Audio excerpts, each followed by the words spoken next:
But in the UK today, it was the publication of a long-awaited report by another horrible Zog manifestation from Westminster's the Equalities and Human Rights Commission. I'm sure you can guess quite easily who was behind the promulgation of such an institution, although I think it was under Tony Blair's government that this institution came into being, one of these watchdog bodies. So it was a report on anti-Semitism in the Labour Party under Jeremy Corbyn, who you will remember was the former leader of Labour until the last general election when, he lost the election for Labour by having an election. He should have just gone on with a hung parliament, and the public had had enough, a Brexit, get it done, as if Brexit matters anymore. Today, Jeremy Corbyn has been suspended from the Labour Party by his own leader, the new leader, Sir Keir Starmer, former Director of Public Prosecutions under Tony Blair or Brown. Corbyn made a remark when this report was published and said quite rightly that the numbers of reports of anti-Semitism have been exaggerated. Apparently, most of these reports, a great majority, came from one person. Another two of these people who were serial complainants actually joined the Labour Party in order to be able to activate the report process for anti-Semitism. And, Jews are going to be murdered because some Labour member made an angry phone call to some other Jewish Labour MP. And you remember the Luciana Berger case with people going to jail because they sent her memes with the Star of David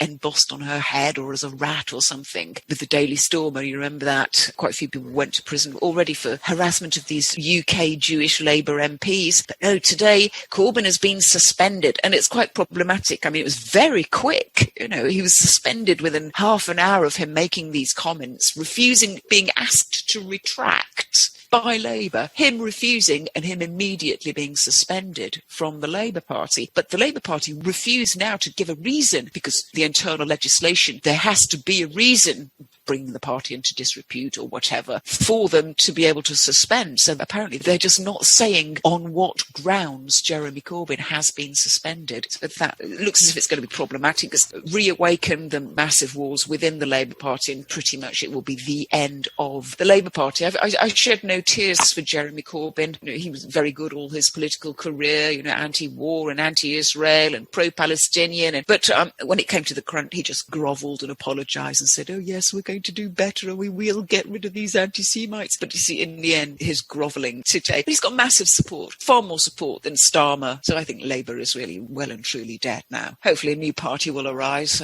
We will see. All they ever did was criticize Israel a little, really.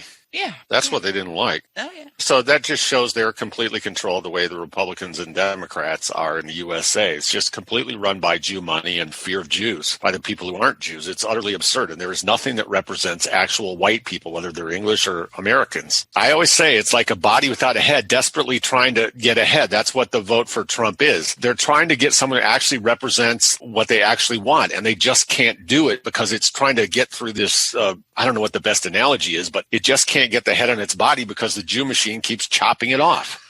That is brilliant. That is the best explanation. Well, Alex. I'm not kidding. It's dead on. It's dead on. What we are saying represents that head.